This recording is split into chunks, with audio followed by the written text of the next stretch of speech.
Want to be bringing to the minutes. That's true. Absolutely empty. Nothing. You think I can see it? I can see it. We're ready, Tom. Who's the speaker? We're ready, Tom. Ready? Yeah. Okay, excellent. So we are reconvening, open session of the committee of the whole. And our first, order of business, the approval of the minutes. I move to approve the May 9, 2024 committee of the whole minutes as presented. Are there any corrections, additions, deletions, adjustments that need to be made? May I have a second? Second. And voice vote. All in favor? Aye. All opposed? Unanimously, we approve the minutes. And we move to our introduction section. And Well, we start that, I just want to let you know that we do have one public comment to be read into the minutes. That's it. okay, I'm sorry, I skipped. Okay.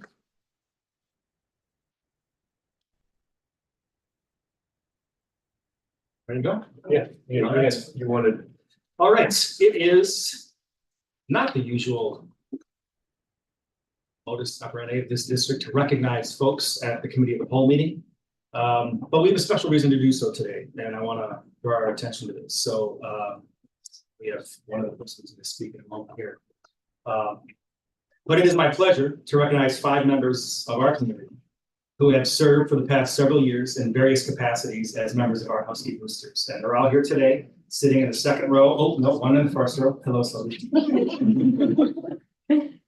Fiona Rozier, Monica Seda, Sylvia Westmeyer, Michael Piper, and Christy Regan. 6 years ago, maybe 6 years ago probably, our Boosters Club was in a state of decline. After several strong years, it was heading off, presumably in a new direction. And 7 years ago, I was a representative from the district administration team to Booster Club, and I knew firsthand how this was shaping out. The leadership of the team in particular was in a state of transition, and it was unclear who would pick up the mantle of the program and ensure that the boosters continued to serve our students, programs, and teachers. Wow, did we see something transform after that moment in time? Fiona decided to get involved. In walked the rest of the crew. We have some others here who are going to share a few words in a moment, but over the past few years, membership, enthusiasm, fundraising simply took off. Over the past 2 years alone, this crew has donated close to $60,000 in appropriations alone for our teachers, something that is outside the scope of what traditional booster clubs do. It does not have to happen, but it happens here at OPRF because of this group. During the pandemic, they donated tens of thousands of dollars, and I believe it was $30,000 for our Tradition of Excellence wall just outside of our Student Activity Center.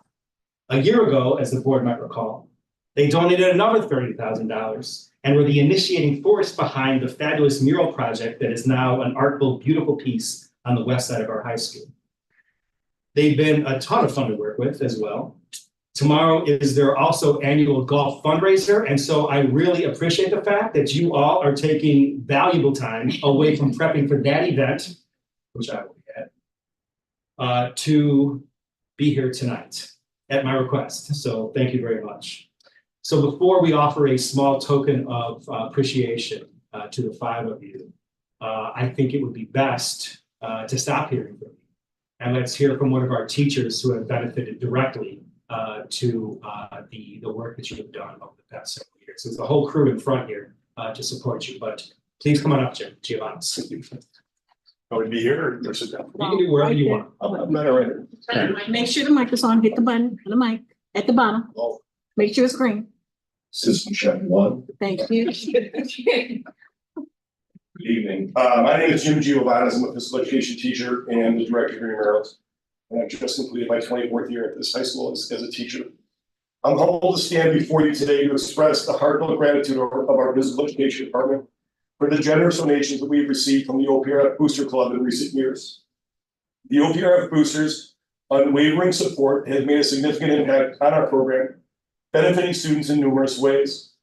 And just so we're clear, whatever past experiences and preconceived notions that you had with physical education while you were in school has been completely changed for the better in 2024. Our staff, top to bottom, takes a ton of pride in the work that we teach on a daily basis. First and foremost, the donation of a class of state-of-the-art heart rate monitors has revolutionized how we approach many of our fitness classes. These monitors allow students to understand their own cardiovascular health better, and they see their cardiovascular progress projected in real time on one of our walls, which enables them to tailor their workouts to achieve optimal results, not only in class, but for hours after the class is completed. This not only enhances our students' physical well-being, but also educates them on the importance of cardiovascular health, a lesson they will carry with them for life. The new weight room equipment, including resistance bands, have been another transformative addition. With modern state-of-the-art equipment, we can now offer our students and athletes a more comprehensive and effective strength training program. This not only improves their physical strength and endurance, but also boosts their confidence and encourages lifelong commitment to fitness. Moreover, self-defense equipment for our RAD program has added a crucial dimension into our curriculum. It empowers our students with the skills and confidence to protect themselves, fostering a sense of safety and resilience. In today's world, equipping our students with self-defense knowledge is absolutely invaluable. No high school teaches self-defense better than OPRF, and we are deeply grateful to the Booster Club for making that possible.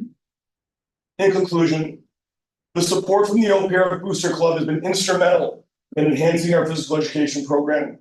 Although Boosters also supports clubs, athletics, the arts, and other curricular programs, our physical education department is grateful that they see the work that we're doing to be equitable with the rest of the building. Not all high schools are that lucky. The Boosters' contribution has provided our students with invaluable tools to lead healthier, stronger, and more confident lives. And on behalf of the entire physical education department, thank you to the OPRF Boosters for your continued partnership, dedication, and generosity. Thank you.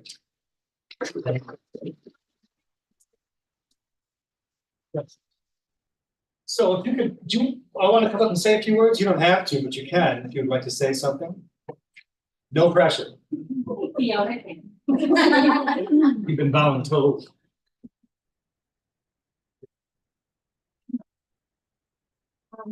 So I have to admit, I did prepare a little speech, but after what I just heard, I am speechless. As a community member, as a parent, you get into this because it's the right thing to do, and you never ask for any celebration of what you're doing. But we came in hard times at the very beginning. And all of a sudden, as you say, I found myself amongst an amazing group of people. We call ourselves the Booster Fab Five, because we are fabulous. But we are extremely proud of the work that we've done. And we are grateful to our community that sees the work that we do and encourages it within the school itself. So I think I speak on behalf of the boosters, and especially the group that's here tonight, to say thank you. And go Huskies. Go Huskies.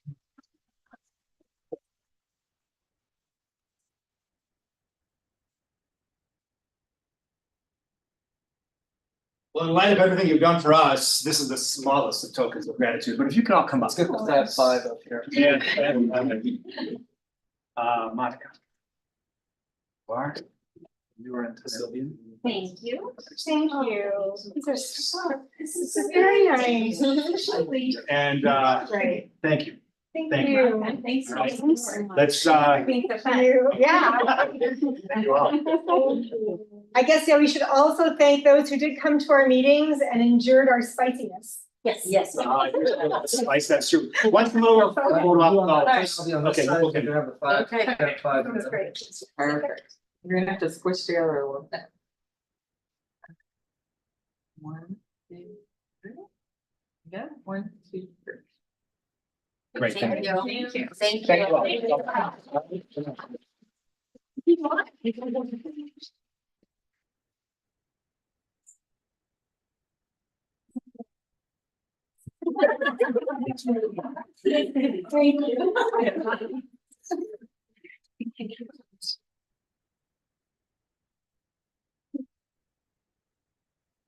Last but not least, while we're in the recognition movement, there's a member of this table who celebrated a milestone just a few weeks ago, but wasn't able to attend the public ceremony which we were doing. So, Lisa Evans has been an employee of this district for 20 years. And yeah.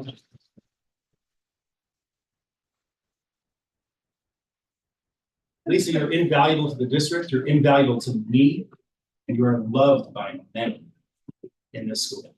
Thank you for your service. Thank you. Thank you. Yeah.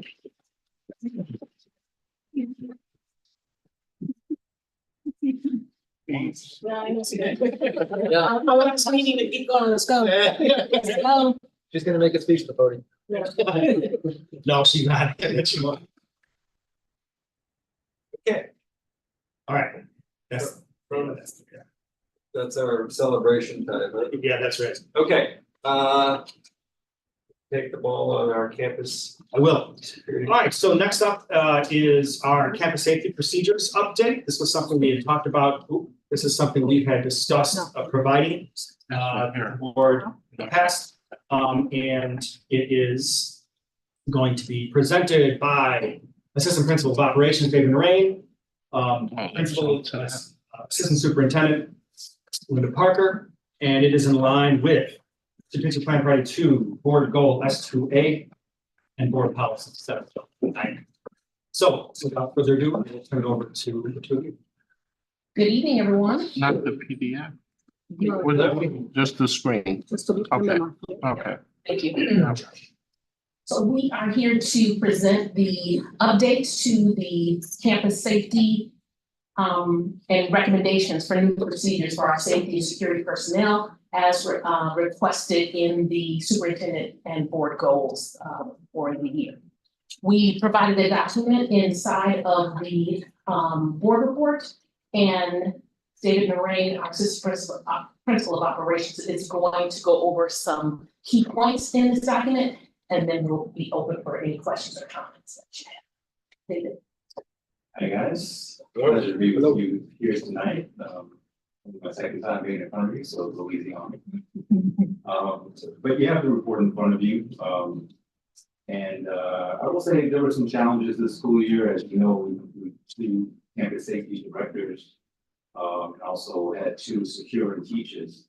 But we learned and we grew from those. Overall, we would say that it was a good year. Looking forward to the new campus safety director. You have some very strong candidates that we're looking forward to. But you'll see on the chart that those vacancies are present, because some of those things are pending, assuming that the director will take the lead leading those initiatives. I say it was a good school year because there were really no major incidents. You have some data in the narrative. Out of all of that, because there were no major school disciplinary incidents, we really just have some highlights to present to you in the chart. Out of the secure and teach, one of the main things we want to highlight is that we would like to adopt the I Love You Guys framework to be in alignment with our feeder district schools and what many schools across the country are actually doing. So I Love You Guys is a foundation that provides good program where training and also language can be consistent both within the school and also with the first responders. We have worked with very closely to make sure that this building is safe. Along with that, teachers have requested, and also is a very common thing to see across other districts as well, is specifically Alice training. That's something that when the new director comes on board, I know that we have some candidates who are Alice trainers themselves.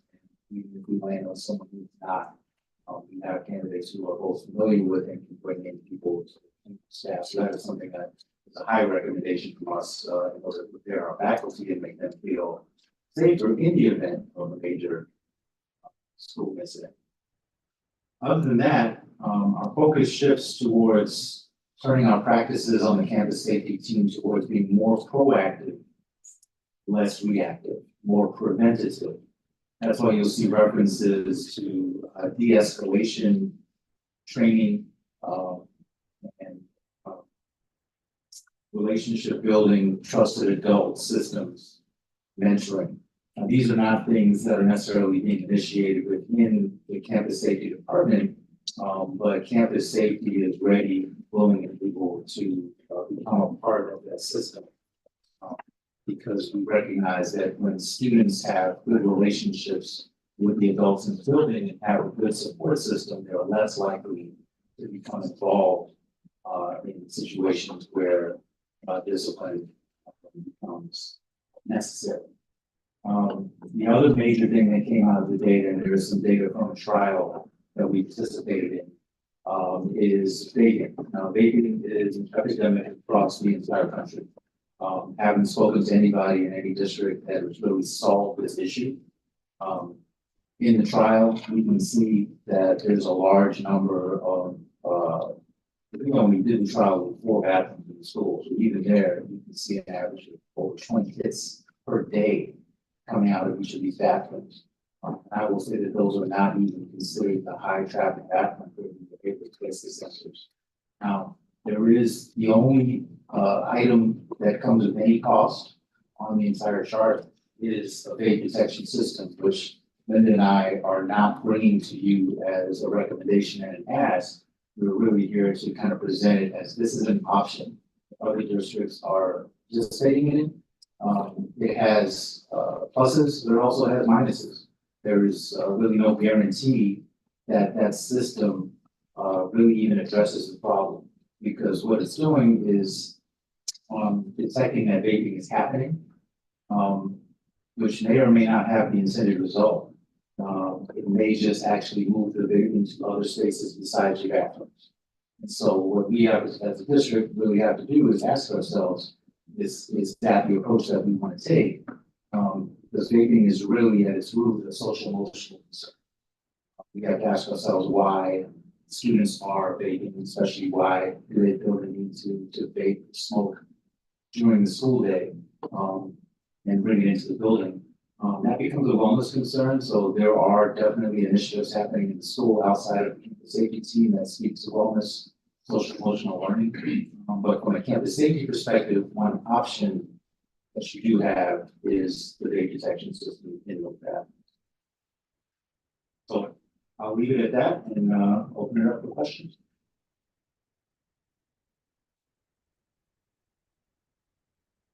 Just curious on, with the vaping, do you have a sense of how widespread it is in terms of, is there specific kind of groups of students or populations that have been seen doing it more that you're able to tell, or if it just seems to be dispersed throughout?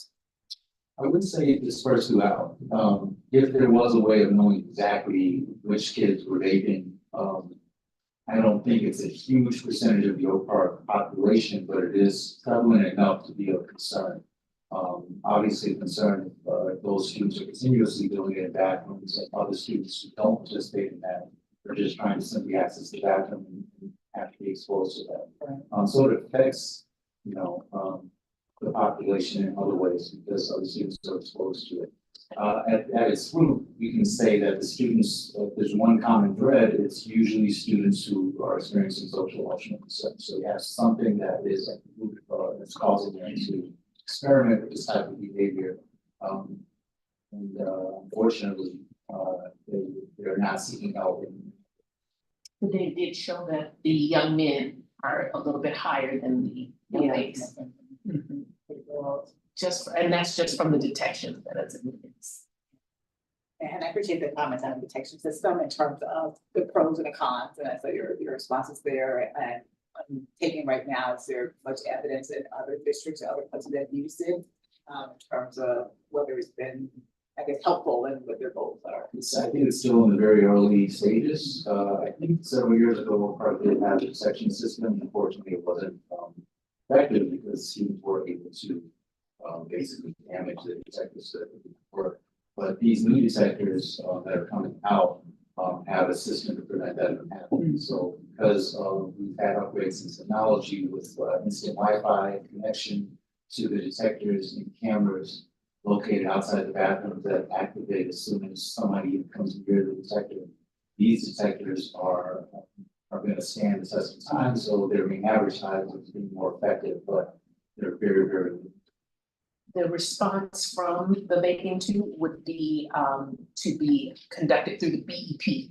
So when students are caught through this, they go to the BEP. One part of that though is when they serve their in-school reflection, there is a curriculum through third millennium that students do. So there is some education as well as the use of a way back in. So there is the social emotional piece that we do give to the students if they are detected in this. So one of the things that detection does is leads to that as well. But again, it's when it's caught, if it's without the system. So imagine the number, if it were to grow, how many would be filtering. Right.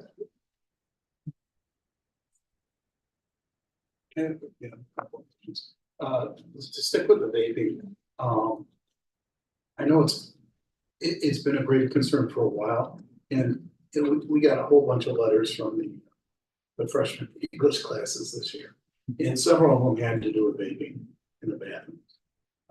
And it becomes intimidating to the other students who just don't want to go in there. You know, because they know people are going to be vaping. I will say this, is that I do know that there are some school districts out there, and I can tell you one that I know off the top of my head is District 211, which has had these vape detectors in their classroom or in their bathrooms for several years. And I think, it sounds like you've had some conversations, but I think I'd do a pretty deep dive with some of these other districts that have had it to see what kind of success they've had. Now, I know that the other thing they did was they went to kind of, the open format with a private C-screen washroom where there's not doors that open and close. So, that you walk in, there's a privacy screen and you go around it. The boys go this way, the girls go that way. And one of the reasons that they did that was because of all the smoking and vaping. So I'd say what can really take a deep dive and ask to see the reports that I'm sure their boards have asked for, before they're going to spend that kind of money. They're asking for the reports as well. One thing you were talking about was training the security staff in terms of, or having the security staff even deployed. And so, my question is, how do you, in terms of, maybe go all the way to training or to hiring and then training, to make sure that we have the right people who can, you're talking about actually, then I think we talked about this years ago, was it having the safety and security staff also be mentors, right? And be that trusted adult within the building that kids can go to. So, the question is in terms of how you would do any kind of training, but also how would this affect your hiring process? Right? That, are you now going to be looking for a certain type of individual that can actually be that person? I know several people on the staff that I think do that naturally and have a pretty large following amongst the kids. But it'd be great if we had everybody. Absolutely. And I believe that is already part of our hiring process, at least while I've been here. One thing I want to highlight is this board approved the addition of 4 behavior response leads. Those behavior response leads are really the examples now. They're part of because they went through a full training. Now in the most difficult, challenging cases, they are the first responders and they build those relationships with students. So expanding that program, or at least expanding training to all campus safety is the goal. I think that the difference maker is that under previous campus safety directors, there's really been an emphasis on security type of training and less emphasis on de-escalation. Even when the word de-escalation is used, it's usually with more imagining very, very serious violent incidents and not simple things with two kids arguing. So the training that was received, from what I was told, was being provided by security firms who are coming from the sector working with us. We have people, in the school now have the knowledge and ability to train the staff. Also, to shift their mentality away from kids as being somebody who needs to be controlled or policed towards, basically customers who need to build relationships with and protect them at the same time. So it is a movement in the safety in general to move towards that type of training. All of the campus safety directors that we've been so far have talked about that as necessity for starting the school year. Looking forward to doing that for the school year as well. Even in the absence of campus safety or assistant campus safety directors who do that training out itself. Staff, in fact, did do some mid-year, and it did change some attitudes of some of the campus safety staff. Do you have a feeling for why? I read in here that we had the same number of fights, but they were more one-on-one than mob actions. And do you think that anything specifically that we've done has changed that? Because, one of the things that happens too is in our safety security staff that they're put themselves in harm's way. And we have two pretty big workers' comp claims, right, that were due to our safety security people getting injured and trying to break these fights up. And so, that's something that we have to eliminate because that's a cost that we can't incur.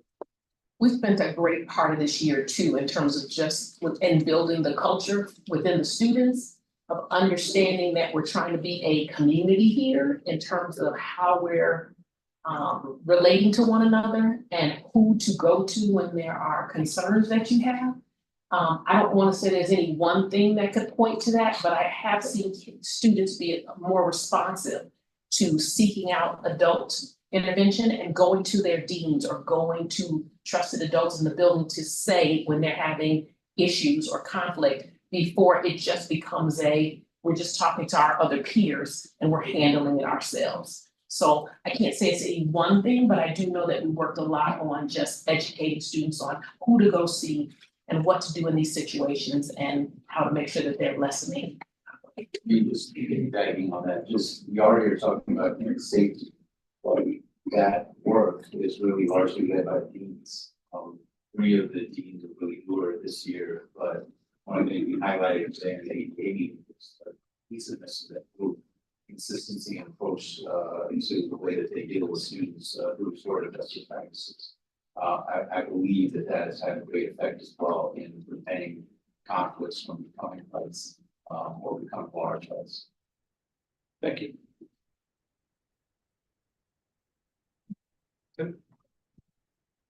I do have a few questions, and I asked a number of questions earlier in the week, and I'm grateful for your really thoughtful responses. That was really helpful. I wanted to recognize, David, your work over the last couple of months in stepping up in prime circumstances that the campus safety effort here. I just want to thank you for that. I really appreciate you doing that.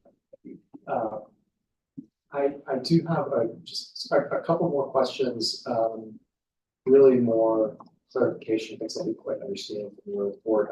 I had not seen the word play fighting before in any of our reporting, and I'm really curious what that means. It looks like we have 10 real fights a year, and the rest are play fights. What is a play fight?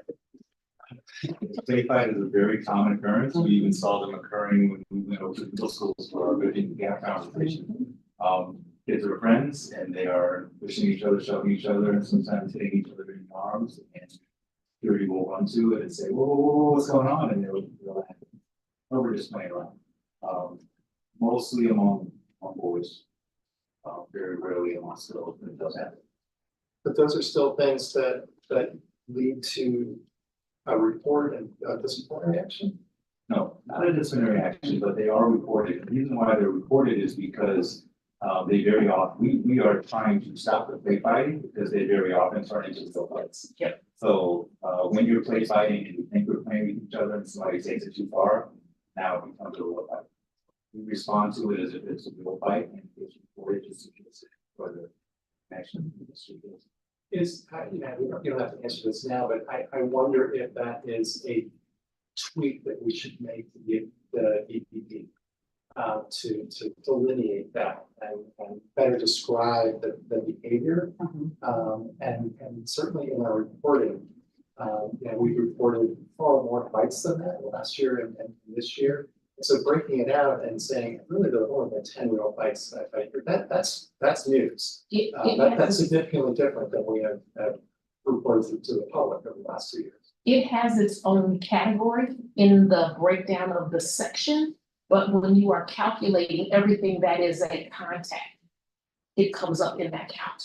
So you then have to whittle it down. And what we're trying to do is clean the data up better so that we can talk about things that are like speak of concern and things are just, as Dave said, they will escalate. A play fight, typically it won't just be if they just end laughing and somebody's feelings are hurt when we have to record it. And somebody does not appreciate that it went further than playing in their mind.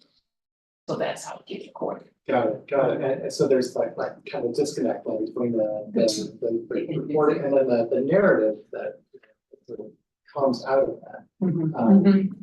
I just think that's something we should think about because we want to paint an accurate picture for our community about what's going on here. And 10 is a very different number from 67. Yeah. So thank you for that. About 18 months ago, maybe a little less than that, we had an extended conversation with you and the board about students sweeping the building through all of the exits.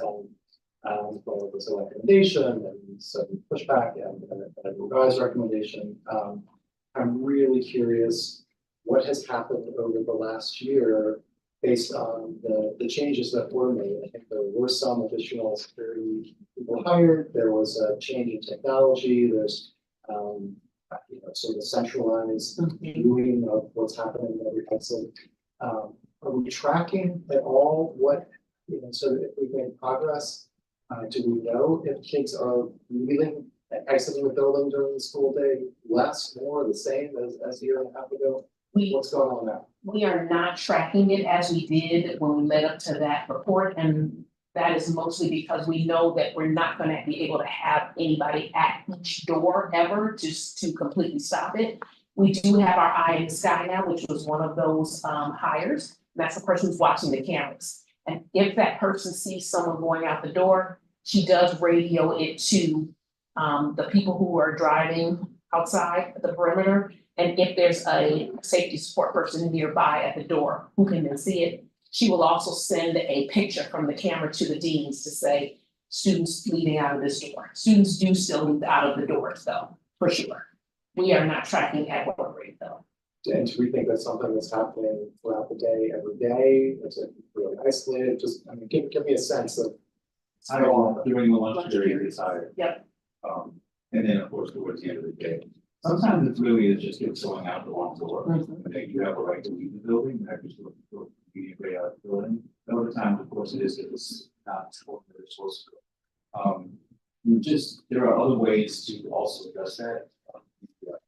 Attendance in classes, of course, where we building and not attending classes, and we have a whole system that where teams are tracking their attendance and that could eventually lead to academic consequences if they're not in class in grades that are the grades. So as a safety concern, obviously we want to be sure that those exits are not you know, being open, like it's coming in. So the camera system is really helpful. those, you do follow up when they're able to identify, the student and for repeat offenders, they get into detention, school reflection. So obviously we don't want kids to be leaving without authorization, is that the case? But my broader concern, and I think the concern that's really represented on the board is the vulnerability.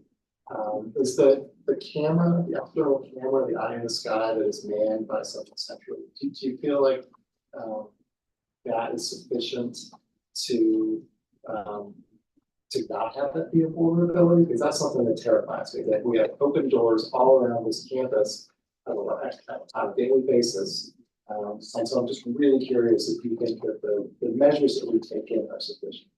That eye in the sky cannot stop that student. There's nobody there to stop the person who has decided to go out the door, they will go out the door. So if the issue is somebody could be standing there and come in behind them, the person's only gonna be able to alert us to say this has happened. I do have a person who's mostly placed at door 7, which is the Erie door, because that is where the daycare was, and so we had a lot of in and out of parents.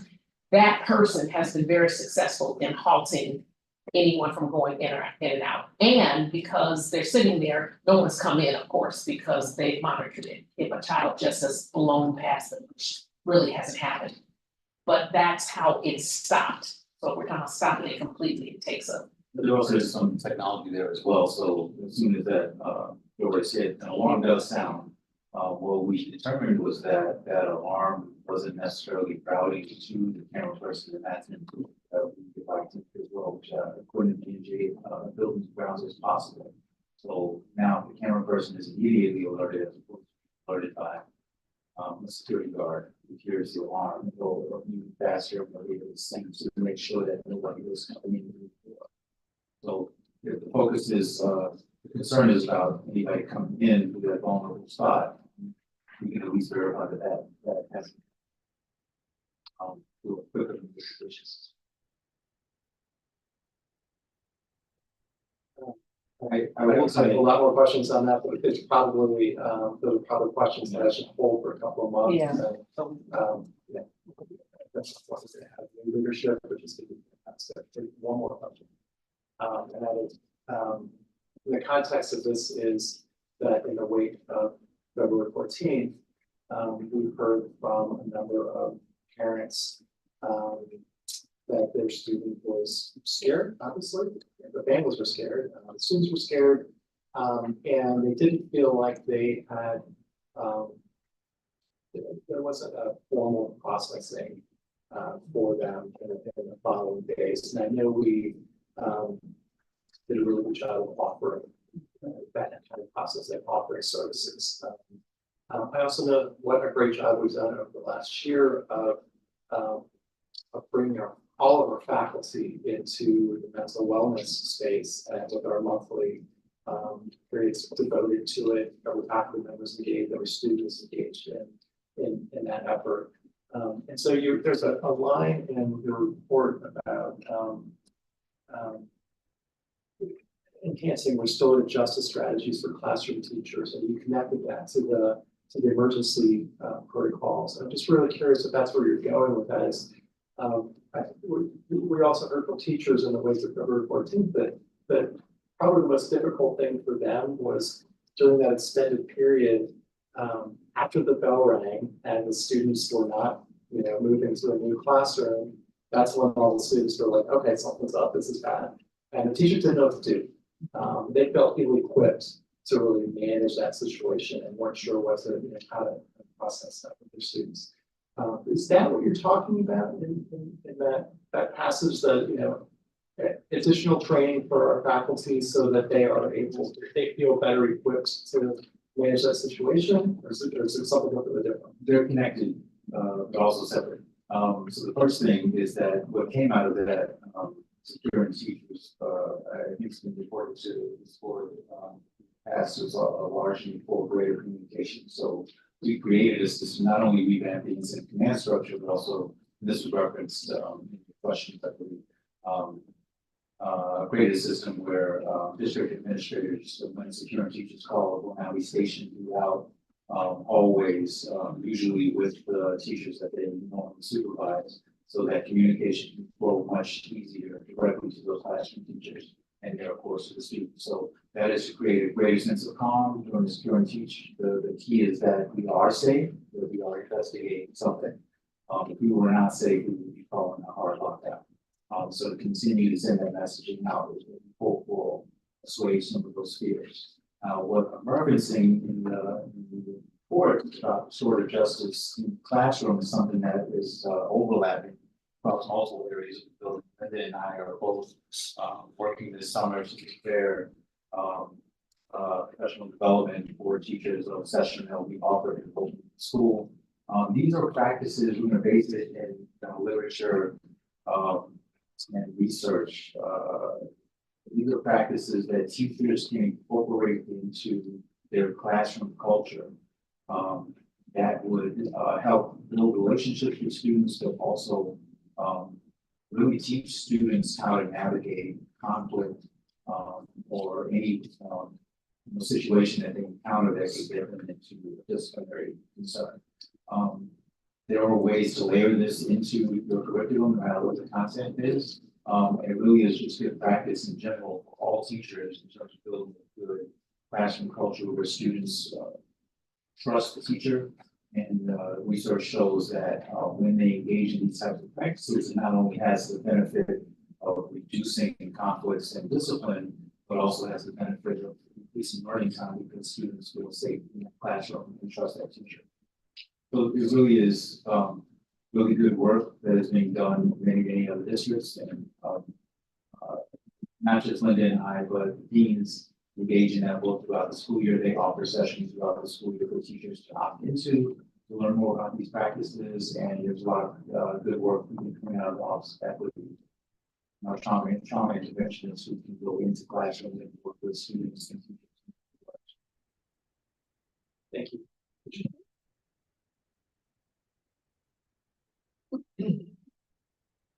I'll be super quick. This was, I'm assuming, not intended to be a comprehensive report on campus safety. Right?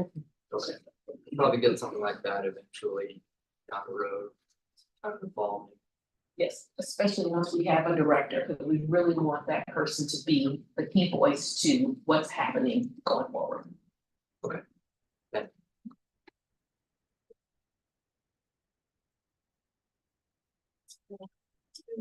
No, he doesn't. Okay. Anyone else? Everything good? Good. Yeah, and I would just a couple quick comments, actually linking some of what my fellow board members said. First of all, thank you for this report. Yes, and we do look forward to future communications. This is a focus of this board, and I do see that we are improving and learning from what we have, so that effort is appreciated. I agree with what Fred was saying on the vaping side, which is other districts are doing this, and I not just jump in and do something, but to continue to gather information on how successful those kind of programs are. And I'm going to look back to one of Tim's areas, which is when you come before the board and put forth a case that says we need these resources to address this kind of a problem, which is what was done, right? We need additional personnel, etc. It is helpful that we then can say, what happened? We provided the resources. Did we get what we wanted or expected from those resources? And that's an important part of the process, just to kind of close on the loop of when we say, when we do something, we need to assess it and then feedback. If you were asking for vaping equipment, what was the impact of the vaping equipment? And do we need to reverse ourselves because it was not the right choice and there's a better path, or do we need to keep the course? So I just want to harp on that point, but other than that, I appreciate it. Okay. Thank you very much. And our next topic is cookie with sprinkles. I'm sorry, alternative learning opportunity. I'm gonna get my cookies. Okay, well, doesn't it cost getting a cookie? With sprinkles. Oh, this is an annual item that comes to the board this time of year, to renew our relationship with, the ALOP program provided through West 40. It is, 2 and 60, and online, to field any questions and tee this up is, Dr. Tanya Applewhite, and I think I do see her on. Yeah, see, great. So, Dr. Applewhite, I'll turn this over to you. Oh, and Kristen McKee is there as well? Yes. It's hard for me to see over there. She's waving. All right, so there, our coordinator of learning analytics, Kristen McKee, is there as well. Do either of you two have anything you'd like to share by way of introduction to the set?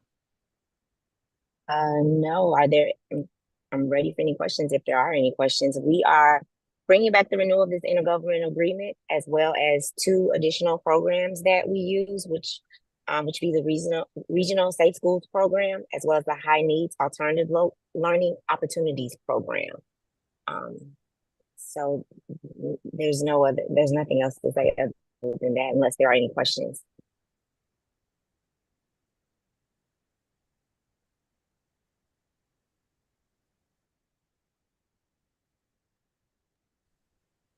What would cost of this program and the year-over-year change in that cost?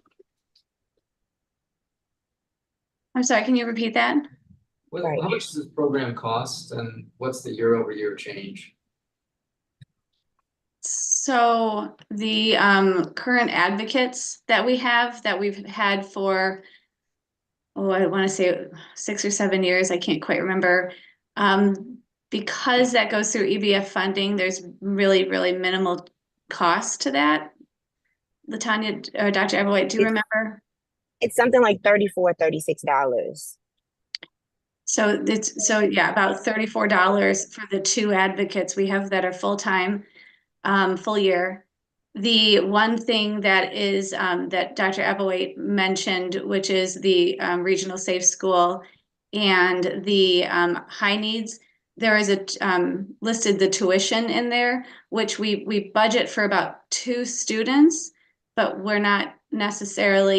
it's not necessarily something we know if we're going to use or not. They're really very, very unique and individualized situations.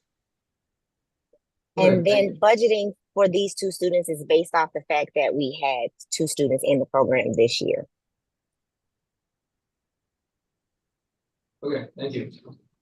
Quick question. This West 40 ALP Seniors Plus, is this new? It's so new that we don't know that it's in play yet. Okay.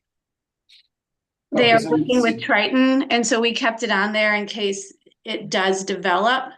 The last I talked to West 40, it hasn't quite taken off yet.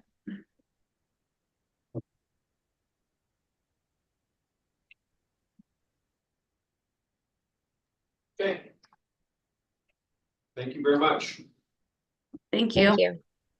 Thank you. Okay, the last item in the instructional flight tonight is a response to a request from the board for a future agenda item that's related to keeping the building open at various times and for various purposes during Thanksgiving and winter breaks specifically. And I want to thank, this is under my name, I compiled it, but a lot of support and help getting this information from Mr. Arbogast, Principal Parker, Dr. Sanders, among others as well. So what you see here first is a look at the data. In a lot of ways, this past school year is pretty typical for what we have done during breaks in the past, and you can see that summarized. Also, the attachment breaks that down with a little bit more specificity for as far as what is happening during these breaks, as far as competitions is concerned. And from a very high level perspective, what's our take? Our take is that when our new facilities are open in that wing of the building, this is something we're interested in exploring to host competitions of various types without knowing exactly what would be in the running. It would depend on what competitions other schools would be interested in attending, where they are with their competitions. But Ms. Epson, our athletic director who's here, has expressed that interest in doing that once, of course, we have our full capacities in play 2 years from now. This is nothing we feel that we can tackle with our very limited capacity, right, over the next 2 years. So in a nutshell, that's what you see as far as that is concerned. And there's minimal cost for us really doing that. I did a little bit of an estimate on that cost, and we're talking about, $10,000 to $20,000 in order to really make sure that's first. The second one is a little bit more complicated because there was a request to take a look at what it would mean for us to open the building up as a place for students to gather. It's kind of like a shared community space. There were suggestions of opening it up during these breaks and offering some snacks, perhaps other resources. And it's a much harder item for us to cost out because what we would do, doesn't matter who we bring in during that space, it requires us to engage in negotiations with those folks to figure out what that cost is. And so we have held that kind of at a placeholder for that purpose. I want to clarify though that it is our recommendation to do, as I said, as far as hosting competitions during these breaks, so our building can be used as a home spot for those purposes. It is not our recommendation, however, to open the building up during, as a space just for students to exist, right, for us to be in during this time. For a few different reasons, and I'm going to highlight two really. One is what I've stated here in the report, and that is it came up here in this conversation. We don't have a really clear, quantifiable understanding of student need from this perspective. If it is the board's wish for us to pursue that, we can do that, of course. We can do focus groups, surveys to gather that data and see what type of use our students might make of a space if we were open for these purposes. And then, pursue the negotiation solutions to stand that up if that need seems to warrant that approach. But I also want to illustrate one additional thing, and that is that to open the building up for that purpose as a place for students to have a sense of belonging, to be clearly a sense of belonging is something we value. It is a key cornerstone of our strategic plan. But in no other ways do we open up our building in something that isn't specifically dedicated to an identifiable program for our students. Anytime we're open, it's because we're delivering something. Tutoring, extracurricular services, club access, those types of things. If we're talking about linking it directly to programming, then it would, it's in sync with what we do as a school. But if we're shifting a little bit into this conversation of a kind of a community hub, just an open space where we can provide snacks, there was talk of cookies and cocoa and those types of things in the previous conversation, that does shift our purpose as a school a little bit. And that's something that we would, as a board, I would hope that you and the admin team could engage in a very deliberate conversation about what that does to what our mission is, what our purpose is as a school. And that's part of why we have questions around that type as well. So with that as kind of the backdrop, I'll open it up if there are any questions. Well, since this was my request, I will have some comments and questions. In terms of opening, my thoughts in opening up, on your second point, opening up the building, making it available. Mm-hmm. It's kind of chicken and the egg. All right, we now have it closed, right? So we don't know, what program needs there could be. I think we need to find out.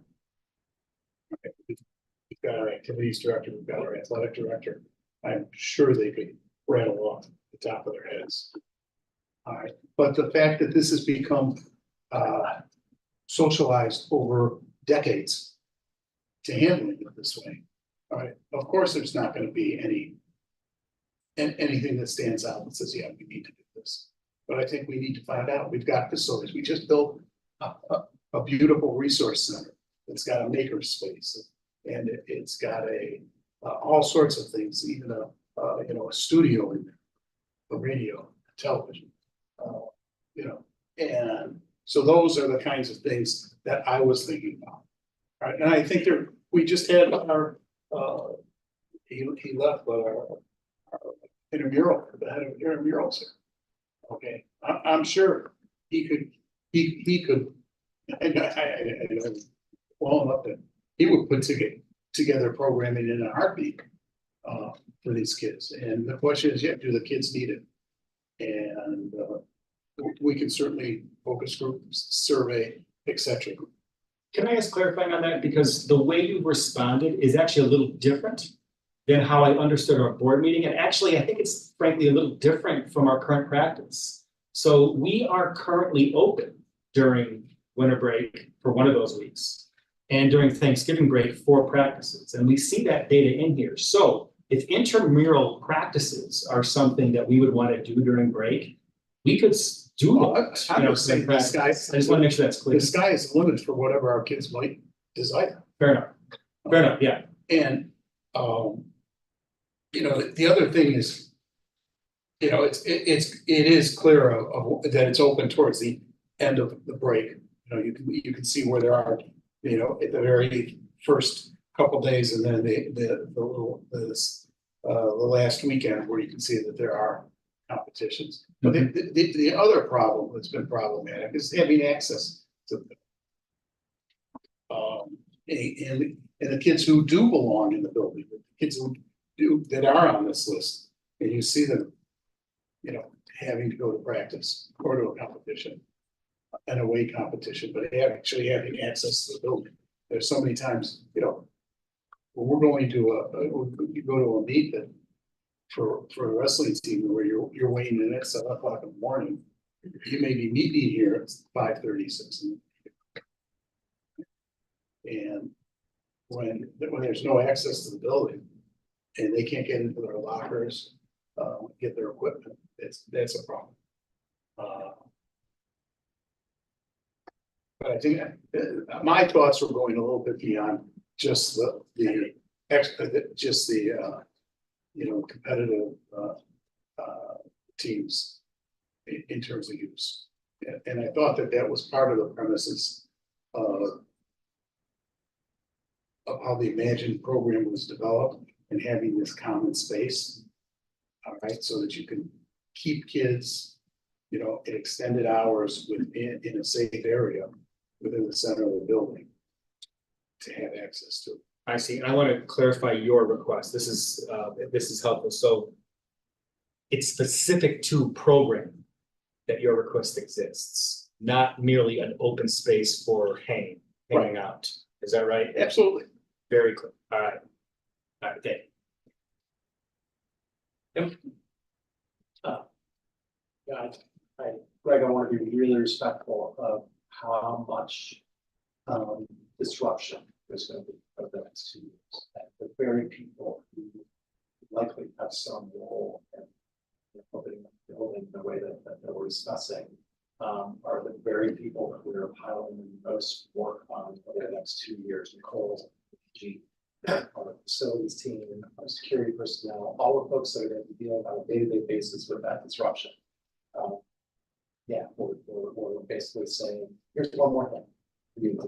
I recognize that, and I respect the answer that this is something that we should think about 2 years from now. I get it. At the same time, I will say, your point about maybe we need to have an extended conversation about the nature of the school within the community. Okay, maybe we should.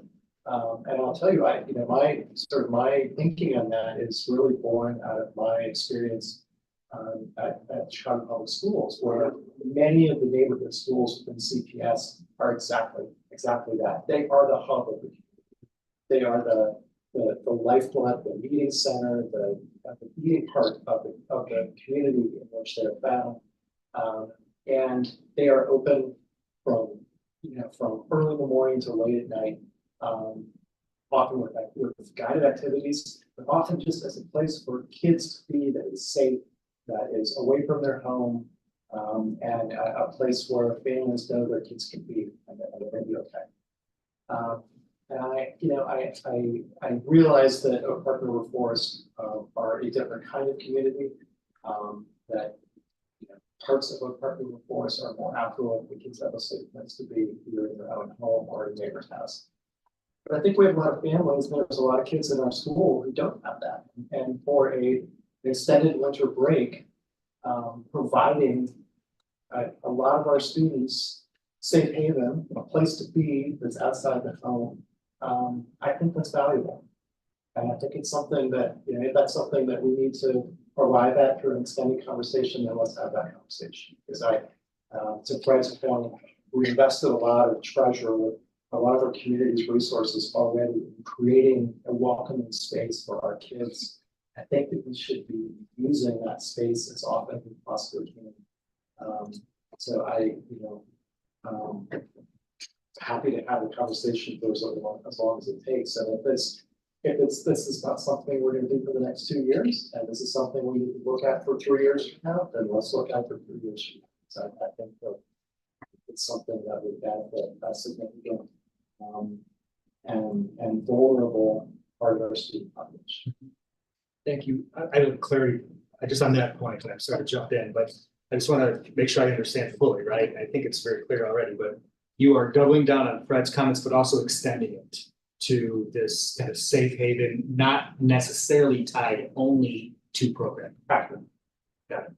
Okay, thank you. Yeah, and I agree that we need an extended conversation because I have a bit of a different point of view. I think on the programming side, there are probably some opportunities that can be looked at when there's an opportunity and bandwidth to do so. When I think about more broadly, and to your point, Tim, we are a very different community than oftentimes in Chicago, and we have a lot of other resources and things that are happening in the community where if we were open up, I don't know this is where the force would necessarily come. My son loves the library. They have programming, they have things set up for teens, middle schools, they're there, the CRC, they have things there, parents do other things. I want to make sure that we're thoughtful about this and we're not going in pursuit of an idea of what we think could work without really the data, the information, the context, understanding whether that's needed. That's a lot of work for the school. And there's also a cost to keeping buildings open for longer. I know this from a work perspective, there's a lot of cost to that. So is that the best and highest use of funding that we have when we think about things that we need to do? I'm not saying, I'm not a hard no, I'm saying I just want to be really thoughtful about this and to really think about what is our goal, what are we trying to do? Is it something that the kids really need and want as broadly as being communicated, or something that perhaps our preferences would be, this is what we do here. So, but I think from a timing perspective, with Project 2 coming up and all the other things coming up, I'm very firmly on the side of I would rather kick this down the road and just not take away resources and time from so many other things that the administration is working on doing right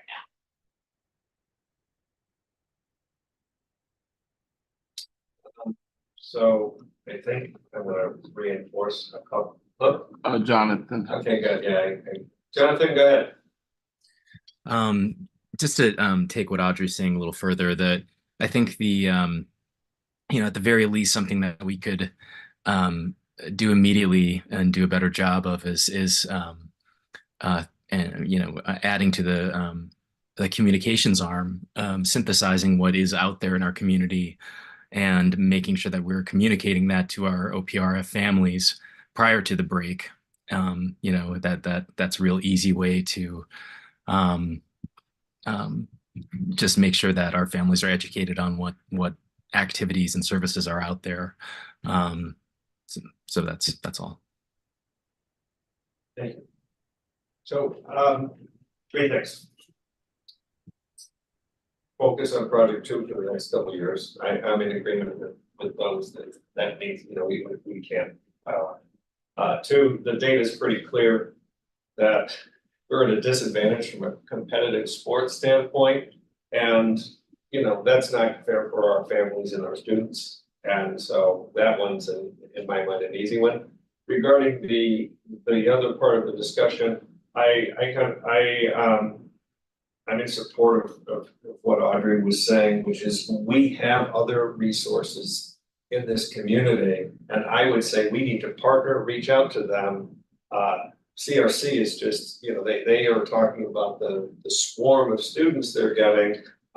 Library is, and we need to just partner with the park district, with the library and say, okay, are there needs that they have that would be best met with our building, then we should entertain it, but we should be talking to them because those are community gathering spots. So I think we need to talk to our fellow institutions and in this discussion.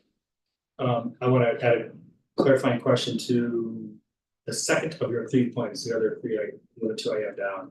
You said the data is clear, disadvantage the families, I think, to make that really clear. You're in favor, you're supporting the idea of opening up to competitions there. Right there. Is that right? Absolutely. Okay, got it. Okay, I kind of hear some consensus for the 2 years. I'm just trying to figure out what our kind of direction is here as an administrative team. I hear consensus on 2 years, pretty consistent that that's an okay approach. But now the question, but I don't know if that's exactly right. And then, yeah, so where am I taking this? Here would be my question is whether you have to determine whether your administrative team has the bandwidth to deal with this over the next 2 years.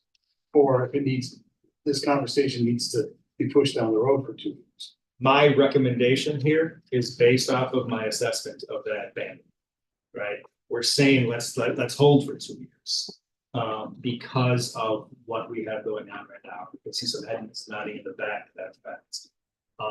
So, yeah, if that's where we are, we can do that and kind of table for future conversations. We could also gather information. I think if it's, again, based on bandwidth, if there's an opportunity to start similar conversations with the park district and with the library around what they're doing and in the future, could there be some partnership opportunities there? I think that could be worthwhile again. But I would trust you in your team to say, when could you do that? Just give them okay. That's what I'm going to take those as kind of marching orders. Is that good? So, all right, thank you. All right, okay. So we shift to finance. Yeah. And thinking of the guards here. Yeah, first up is our contractual. This is an annual item that we bring to the board. Contractual related services contracts. The usual flight that we've had in the past. With little change in the costs. From previous years. This is in alignment with strategic plan priorities 2 and 4 and district policy 460. And after discussion, this is something we'll bring to the board in 2 weeks for a formal vote. So I'll turn it over to, I think, Andrea, if there's any introductory remarks you'd like to make before we open for questions. Yeah, these are the annual contracts we bring every year at this time. The first 3 are the ones we brought last year. The last one we asked separately is our site social worker. Social work services and speech pathology services listed here are the ones they service site specific. We've seen an increase in that program and just needed some supplemental support with the related services. And then the occupational therapist and physical therapist, we just don't have the need to employ full-time therapists in those areas, so we contractually have them every year. Questions?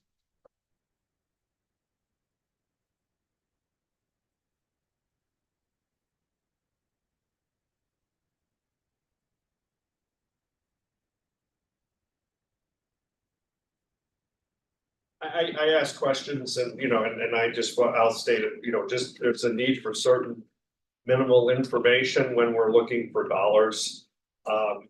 That we should have anytime we're looking for resources, if it's a rate, whatever it is, and we will help support, provide information with that with work plans. Okay. Other than that, I think we're good with this. Thank you. And your daughter is a wonderful worker. Oh, she was. she did tell me she truly enjoyed the job. Okay, She likes a management role. even though she's bossy. So that was keeping tally at home. We're referring to the She's leader. day in our village. Yeah. Okay, property casualty liability and workers' comp. Redo. All right, and Mr. Albergues is at the table, so I'll turn it over to Tony here. This is in alignment with Priority 4 and District Policy 410. Sure. This is another annual item for the district for our insurance renewal. The renewal comes in at just over 16% over last year's premiums. Originally in projections had budgeted 8% as the increase. The biggest factors for the increase is not so much the number of workman's comp claims, but the value, the high loss value of a couple of those claims, as well as the additional property value that was added as our values were adjusted for the track and field project. Questions? You know, I Insurance. I will just say I am a little disappointed that I represent this. Are they in line? Kathy Salinas apologizes that she could not be here tonight. It is her son's college orientation night, and there's an event she could not get out of. She has said that if there's questions that need follow-up, that she will be happy to provide those answers. I probably do.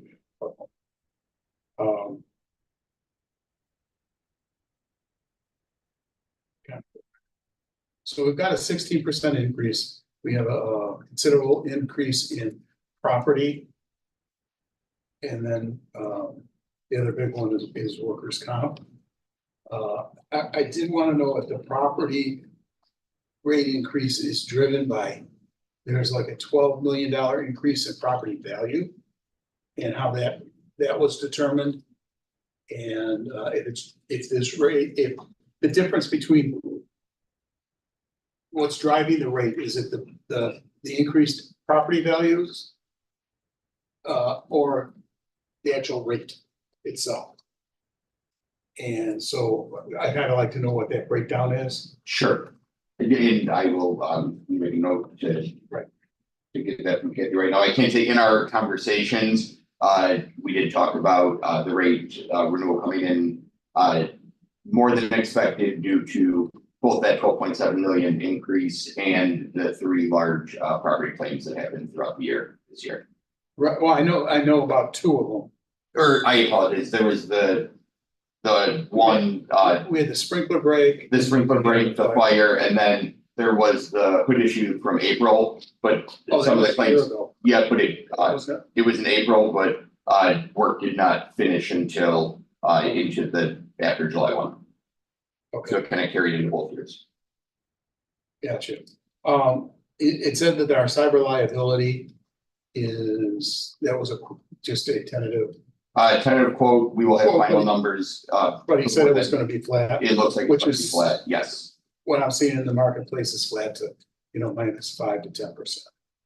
I would still look at when we can increasing that limit. I know we're at 3 million, but when you look at the number of records we have,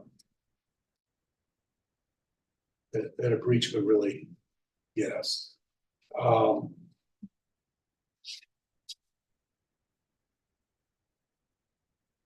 On our auto,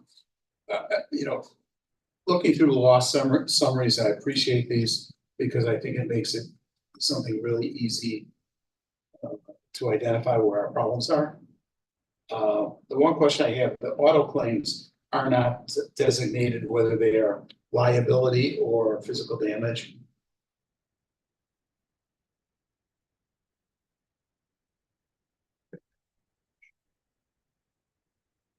So are those, accidents against third parties, or is that damage to our own vehicle, somebody slid into a tree?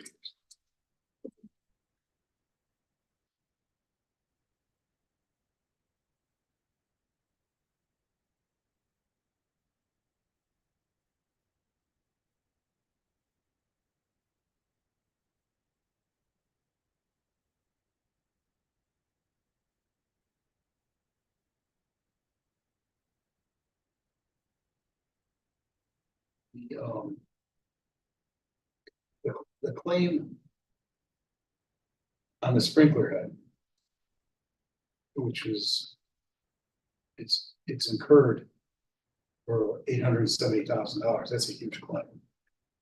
And my question is whether we determine that or the carrier has determined this is subrogatable at all against the contractors. That is currently in investigation. It is being investigated right now. And you're the one with the vault that's being taken care of, that's being finished up. Yes, the only reason that's not closed out is the removal of some of the transformers, but Friday can't happen until there aren't students in the building, just because of the size of the equipment that has to be broken apart and taken out. Right. So then looking at the workers' comp claims, one of the things that I read in here is all these risk management services that are available to us from Alliant, and whether we're workers' comp's one of those things that are preventable. Every workers' comp claim is preventable. And that's kind of what we talk about our project too, on time, on budget, and safely. But in the meantime, I look at these and these claims, two of them have to do with discipline, with breaking up, with security people breaking up fights. Two of them are lifting. Lifting is trainable. Yep. There was a coach, actually, I was in the room when the coach got hurt. And it was just a freak accident. It may have had something to do with the mats up there because they were so soft and now they've been replaced. So whether that was preventable. Another one, a ladder situation. And then the last three doesn't give, it says what was the result, but didn't say what caused it, the claim. So I think this is something that the insurance committee needs to be taking a hard look at and looking at what services they do have and what training is available. Because a lifting accident, just proper lifting, people, especially if it's somebody who's working with maybe in our teen program or any of our programs where they're working with a student that may have some disability where they have to lift it. I mean, that's all trainable and avoidable. Yes, I agree. Mr. Alsop and I both come from a district that would partner with ICRMT to do a series of trainings throughout the year on lift training and other workplace preventable accident training. And that is something that we have talked about needing to bring in here and review how it is done. And it's something I think that we can institute without a lot of issue and see some good results come from it. Okay, good. Then we get into some of these coverages, and I'll just give you a couple things, thoughts. On our automobiles, we should look at least on comprehensive. Number one, I would look at savings versus deductibles, and perhaps even go with higher deductibles. But on a comprehensive coverage, we should be asking for a aggregate deductible, meaning that maybe any incident, because comprehensive is everything but accident. Accident, you would very rarely have more than maybe two of our own vehicles in an accident and have to pay two deductibles, right? But if we had somebody come in the garage and take the catalytic converters off and eat all of our drivers in cars, all right? So we ought to be looking at can we get an aggregate deductible of 2 or 3 deductibles per occurrence? Because I've seen that happen. You've got all the buses lined up and in a row. And if you have some kids come and vandalize each of the buses. You've got 7, 8 buses out there, at each of the $1,000 or $2,500 deductible. So that's one thing I would ask to find out is, on the crime policy. There's a limit for social engineering and false pretenses of $50,000. In today's day and age, that is wholly inadequate. We ought to be looking to $500,000 to $1 million, to even buy excess social engineering coverage. Because what social engineering is that somebody could write an email, all right, and may look like it comes from Dr. Johnson, says, please transfer $500,000 or $500,000, to this vendor's account, and it may look all legit, but it was really a scam. All right, and all of a sudden you find out about it 2-3 days later, and the money's gone into some bank account, in the Cayman Islands or something. Those are the claims that are growing the fastest. And it's both in, you can get the coverage under your crime coverage or your cyber liability. And there'll be a little cost to it, but this is a very vulnerable area. I think I'm pretty much done. I know it. Employers' liability, we have a $2.5 million employers' liability limit. And I think that's pretty expensive when I looked at the breakout. It's costing us, I think it's costing us over at almost $600,000. I've been in the insurance business since 1978, and I've never seen an employer's liability. And the reason is, in the state of Illinois, workers' compensation benefits are so, especially in Cook County, you might know this, are so generous that to take the benefit, you get much more in benefit than you would ever get filing an employer's liability suit. So I would ask Alliant, if that's really necessary, maybe we should bring that down to $1 million. And ask them how many employer liability suits they handled over the last 15 years.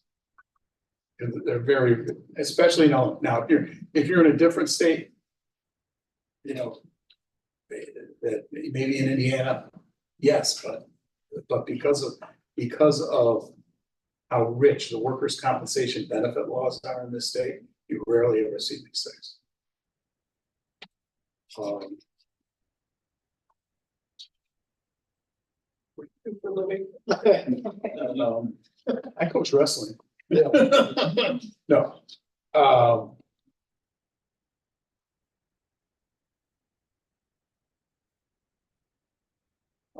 The other thing I was just curious about is there's an exclusion for biometric information under the cyber liability. Do we collect any biometric information? Do we have that exposure at all?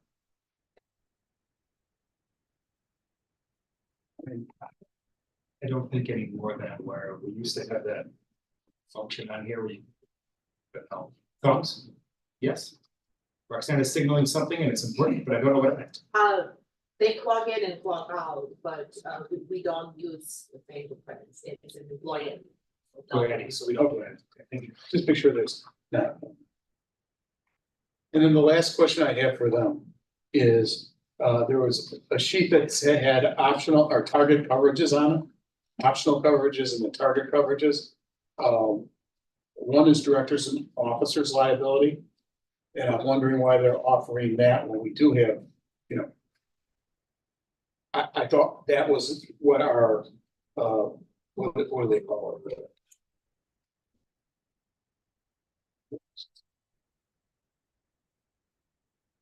Our school leaders error in omissions coverages. Are they suggesting that we have a separate directors and officers policy? Because I thought that's all tied in. Because otherwise you wouldn't have any of these people sitting on this board. If there wasn't coverage. And then they also asked for fiduciary liability.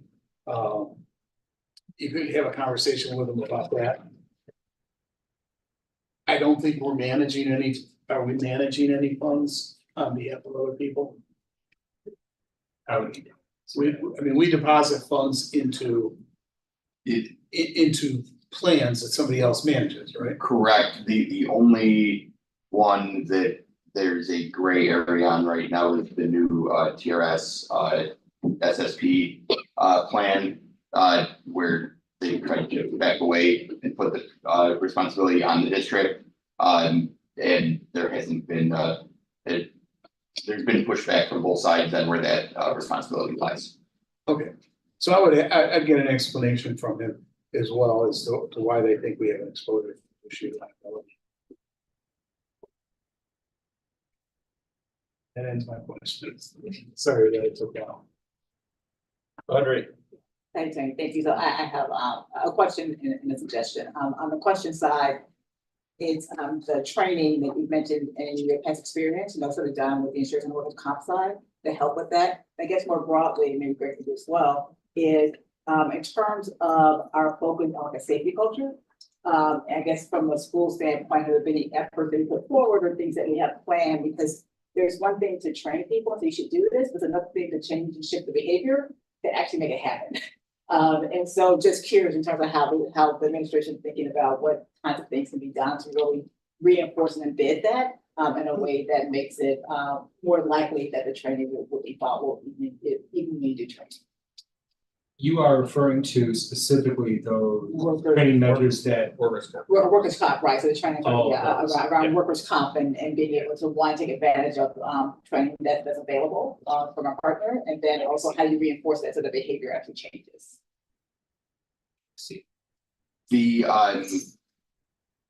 I can only speak from past experience in terms of the effectiveness of the training. And I do forget the exact percentage, but we did see a pretty significant drop in workmen's compensation claims in the year following the trainings. I think the risk management trust does a nice job of bringing in, so it's not so bringing in people to train that it's not so basic that it seems redundant, but there is good advice on lifting and weight of different materials and how to avoid certain injuries, fall training, things like that.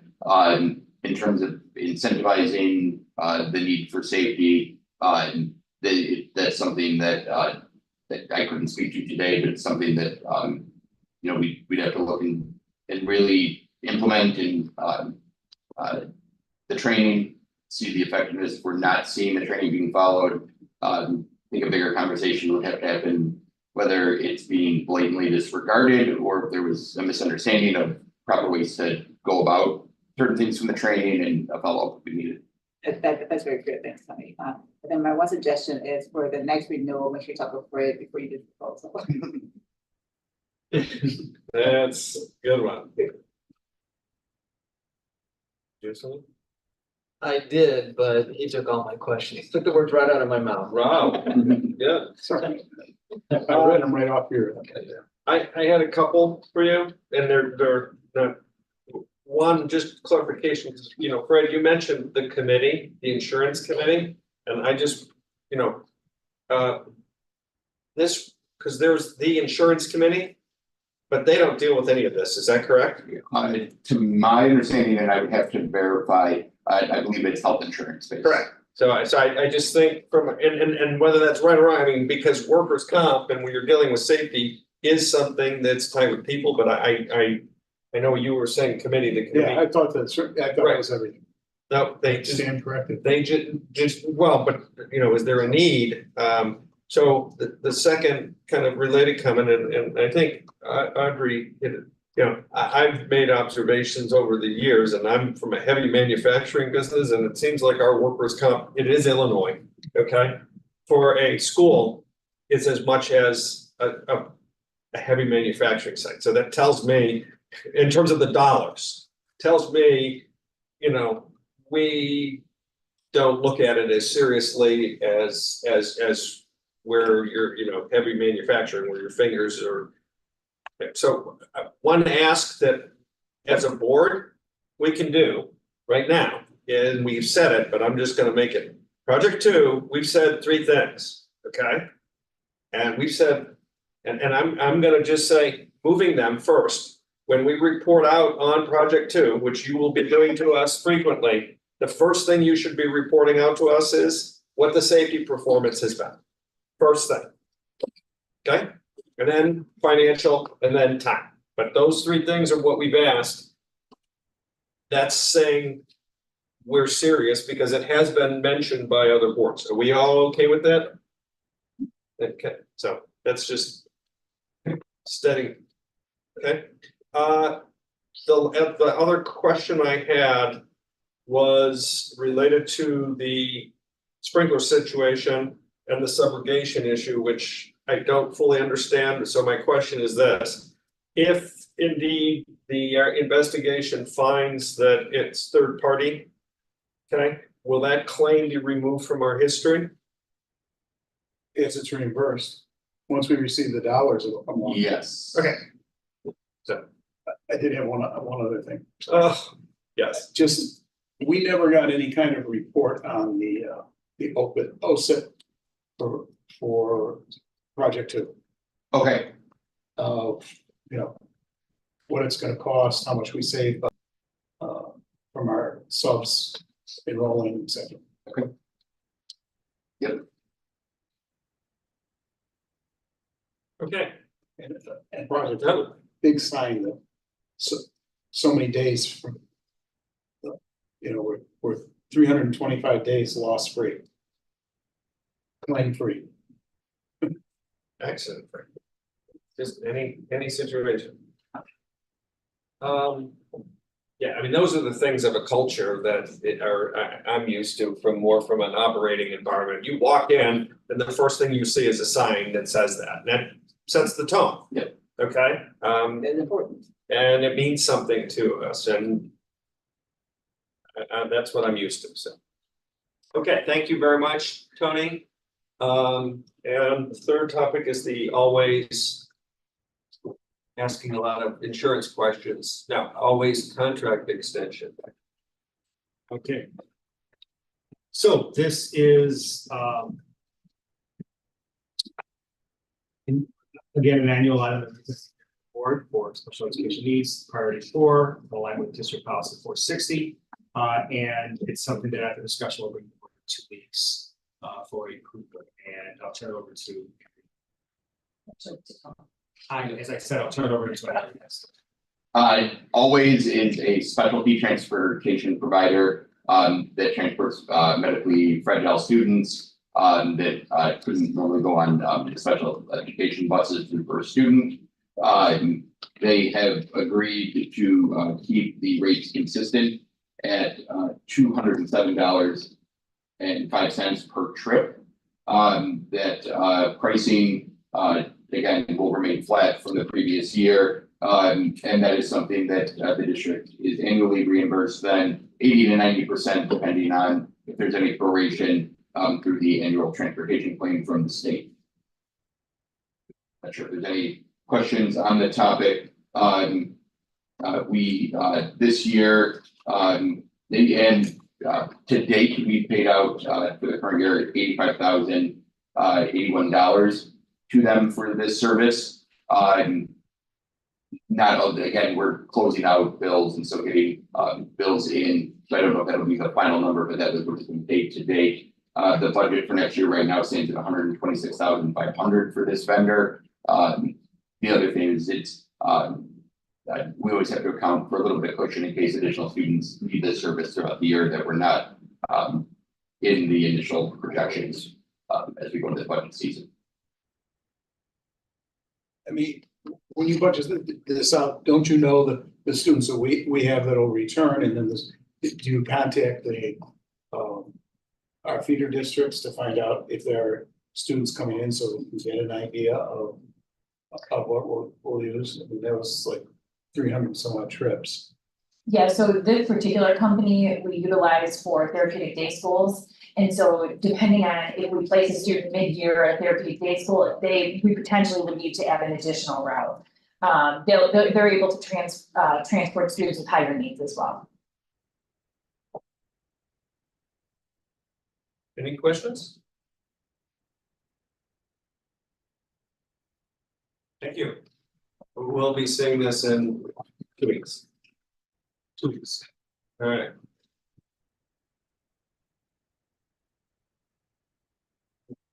Yep.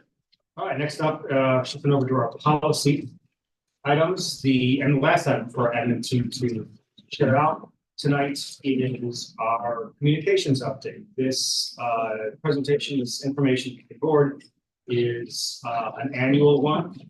It'll end with new priority 5, board goal C2 specifically, and existing district policy 810. So I'll turn it over to Karen for an introduction, and then we'll open up for questions.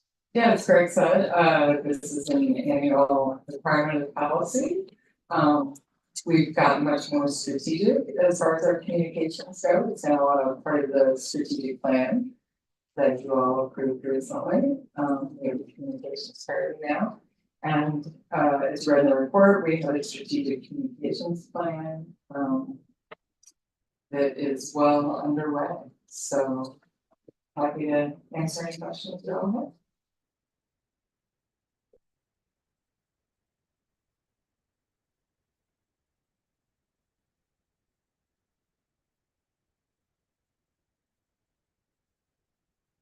So the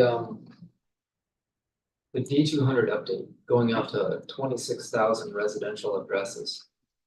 Are those going specifically to addresses of our non-stakeholders? So in other words. That is all the residential addresses in Oak Park and River Forest. So. Karen, I did receive mine.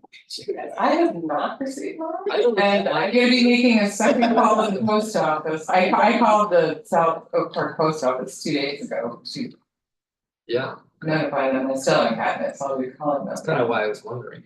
Yeah, That's why. no, every single residential address in the 2 villages should be receiving the newsletter. Where do you really live? Yeah, well, might have to open up a residence and check.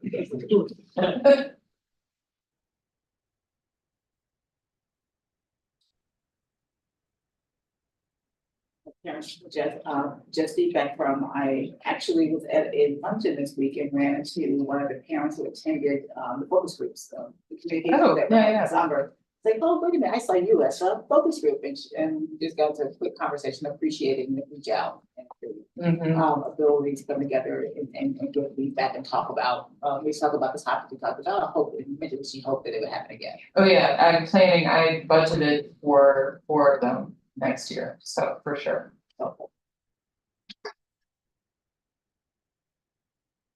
Can I ask a question? You know, I sometimes bring up here the point about class and economic disparities, and you know, I think it's great that you had a focus group that was focused on parents of color. A lot of interesting perspective learned from that, especially given their vantage point of how students of color are experiencing bullying. I'm curious, is there anything proactive being done, particularly for the families who are receiving free and reduced lunch? Because I feel like regardless of ethnic makeup, I think generally more affluent parents who have the time to attend meetings and come to parent conferences and so forth, we're just more likely to hear from them all the time. It's sort of like the unseen, unheard families where maybe you've got a single parent who works a night shift or a swing shift. They're going to be, I think, at a deficit in terms of feeling connected. So what if anything are we doing specifically to reach out to families who are receiving FRL? We have not targeted them specifically, as far as participation in focus groups, but that's certainly something that we can do. We're pretty restrictive in the use of our free and reduced lunch list. I don't have access to it, but that is something with special permission we can do. So I think that's a fair point. Yeah, that's right. There are pretty tight restrictions for who can have access to that. It's really educational need has to be established for why individual have access. But regardless of that, it is something that we can consider as a board goal around that very topic, something to consider as a part of it. I appreciate that. Yeah.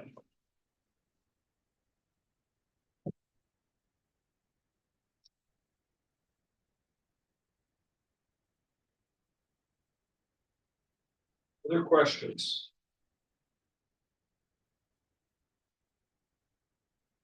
Yes, Tim. Really just feedback. I obviously. I thought it was terrific. I talked about it the other day. I really appreciate the selection of topics. I thought that really thoughtfully done. Yeah, I realize we're in early days with that effort, but I think it's off to a great start. I appreciate that as an important component of reaching all aspects of the community. I also just feedback on the OSU and Johnson are collaborating on this, but facilitating his appearances in the community. I think that's really important. Fantastic that you're doing that, right? I would love to see that continue for you to go back to places that you've been in the past, but to broaden your circle of appearances as well. I think it extends this institution to all aspects of the community. It exposes us, it exposes you as a leader of this institution to so many different parts of the community. So I really applaud the Thanks. Yeah, I think we'll be able to do more groups next year. By the time we started reaching out, like the League of Women Voters was very interested, but I think I was talking to them in November and they really had the rest of their year planned out. So I'm planning to do some outreach this summer so I can get on people's calendars early. And I expect we'll revisit some groups and add some new groups to the roster. And then as far as the newsletter, I actually have a spreadsheet where I have the various themes that I want to hit across the course of a year. And for each article that I do, I'm tagging which theme that's falling into so that we can sort of have a cycle of these topics that we want to have in front of our community. So I appreciate that you have this. Yeah, I just want to add to what Tim said. I think with the more visibility out in the community, one thing as a board was we're looking at how do we connect these goals is joining, right? So not necessarily that we have to speak, but from a support and from a being there and visibility standpoint, I think the more that board members can partner with administration, show up with some of these things, the better that will be for us. Excellent. I would say, I think that the block party to me was a very successful event, and I've heard a lot of positive feedback. So, I mean, here we have this facility, and to be able to bring people together for it was tremendously positive, just as with the Day in the Village. So I think showcasing what we have here is, and that's part of the communication strategy. Right, So, exactly.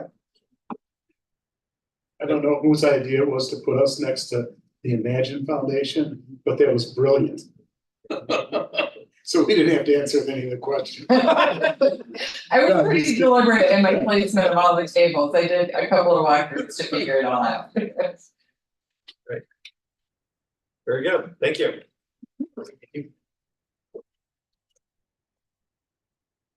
All right. Board governance. I have two quick ones on this one. I think we still are getting the one pagers on our committees. I sent out a note to folks updating who might need to be continuing to send information in. Yeah, I see you looking at me.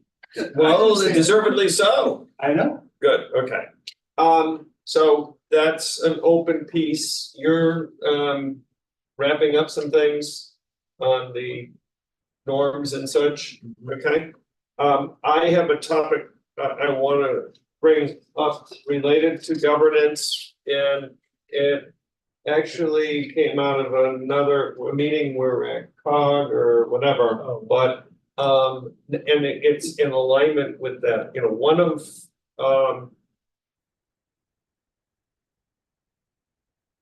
of the more likely ways that individuals end up running for the school board is because they participate in one of those, you know, a feeder group, one of the committees, et cetera, et cetera. So I wanted to float the idea that because we have elections next year, school board elections, and so what would you think about that we would go to, as part of a board duty, is we would go to each one of those committees that we participate in and provide I call it a board election 101 to help those folks understand the process and what it is to run for the school board or become a school board member. Just to provide some education to those groups. We would have to just put together a simple, you know, thing. It's what you know, these groups are doing. iGov is trying to do. It's to provide outreach to help people understand which groups are you talking about? This would be boosters, Apple, our liaison roles, where we're interacting with community volunteers and just providing them with a perspective of what, you know, what it could be to become a school board member and what the process is, et cetera. Thoughts? Yeah, I think it's a good idea, and I think it can also help just to understand what the role of the board is. Because Correct. sometimes people will run for a school board or because they have a particular issue or topic, without recognizing, and then maybe it's not what they expected. Yes. I heard a lot of that when I went to the IASP meeting back in the fall, where people just didn't know what they were getting into. Yeah, and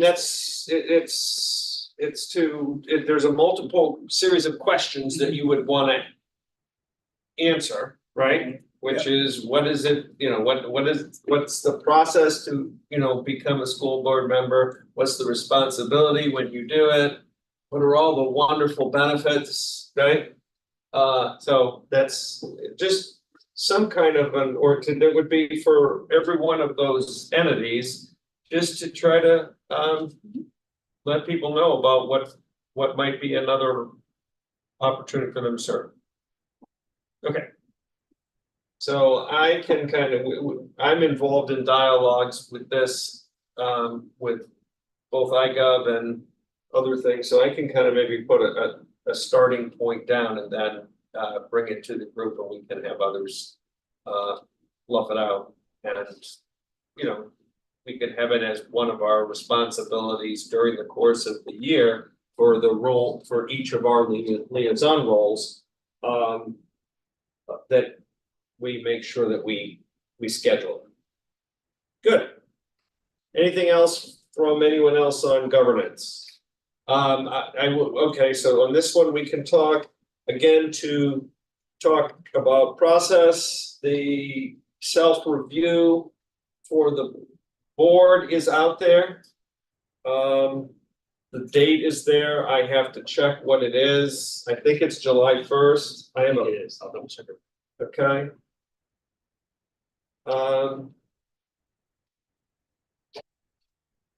And then that will be really, that's the qualitative side that we'll then use as we work through the process of getting our goals. The other thing that needs to happen, and I've just asked for help, just to get our goals and add the red, yellow, green capability, just the simple way of keeping score on our goals. So Are we gonna schedule a board governance retreat? I'm gonna ask that, Greg. I think we should, in, Because I know we have to do it substantially in advance, just to get there tonight. They're not easy to. so we can reach out. I mean, I would say once, starting in early, probably early September. We've done them in the summer before. Yeah, August, okay, I just remembered the other thing I was gonna say, I wrote it down. One of the questions that from a governance standpoint was, if we have,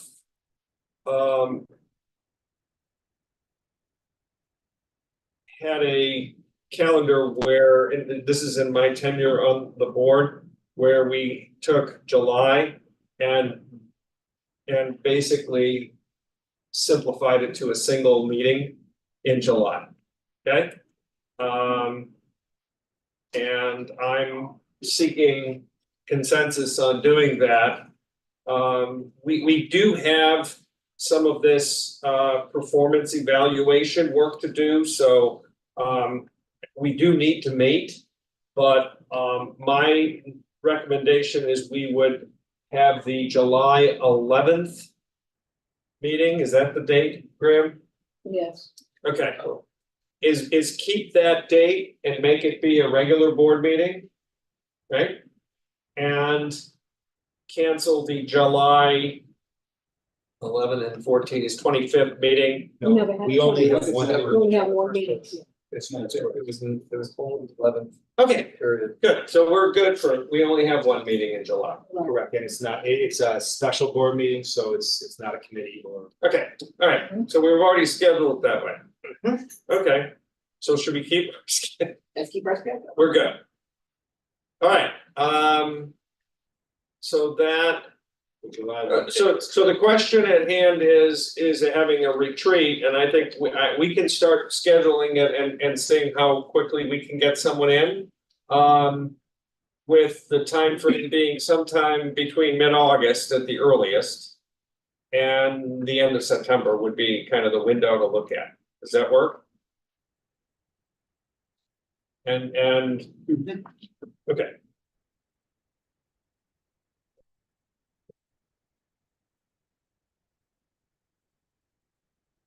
Good. With that said, that covers anything with governance unless others have it. Andrew.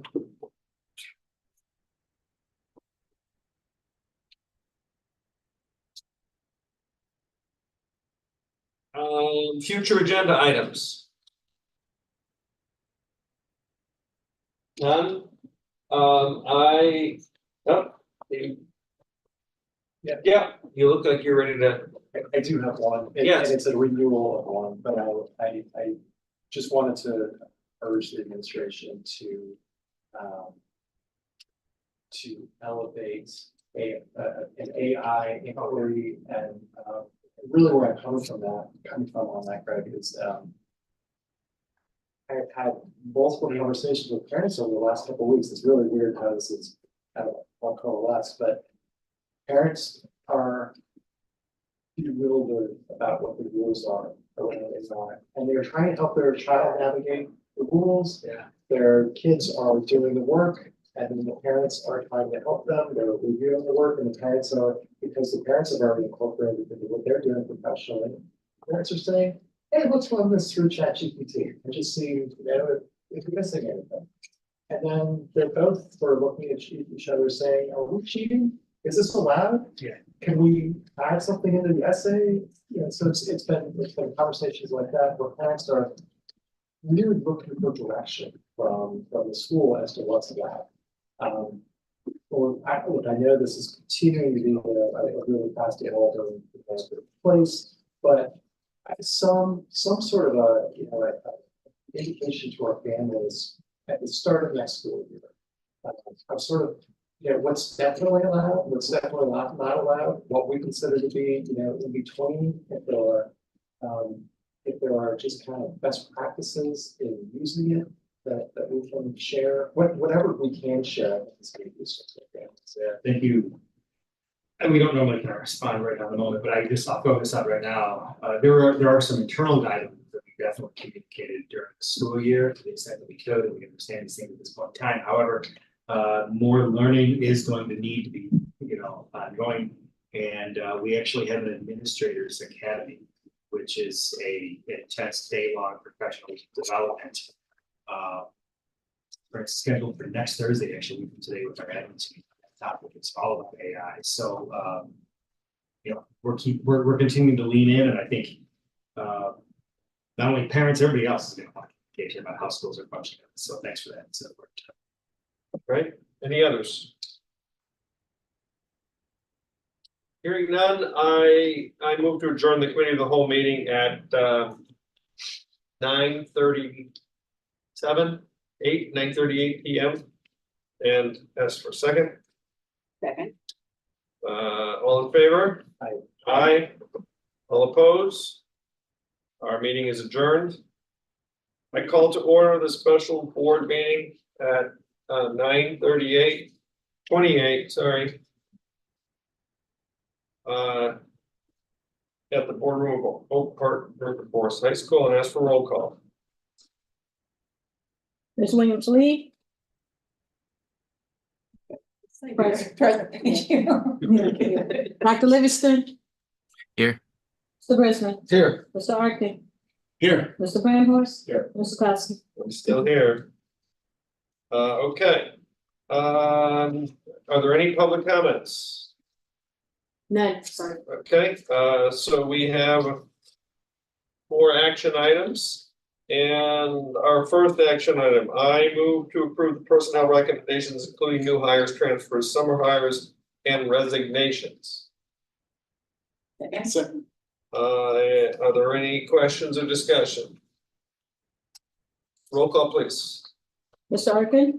Yes. Ms. Williams-Lee. Yes. Dr. Livingston. Yes. Mr. Brandhorst. Yes. Mr. Brisbane. Yes. Mr. Kowski. Yes.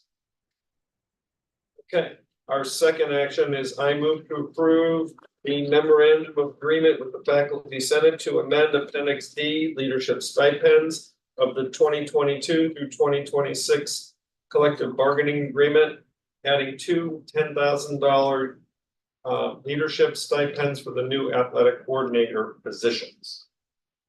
Second. And any discussion? Roll call, please. Dr. Livingston. Yes.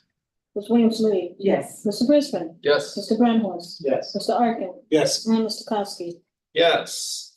Thirdly, I move to approve the administrator and non-licensed director contracts for the 2024-2025 school year. And questions? Roll call, please. Mr. Brisbane. Yes. Mr. Arkin. Yes. Ms. Williams-Lee. Yes. Dr. Livingston. Yes. Mr. Brandhorst. Yes. And Mr. Kowski. Yes. And our last action is I move to approve the summer 2025 project authorization of an estimated cost of $4,192,286. Second. And any questions or discussion?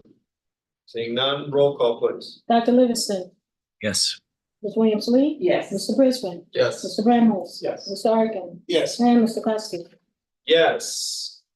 I move to adjourn the special meeting at 9:31 p.m.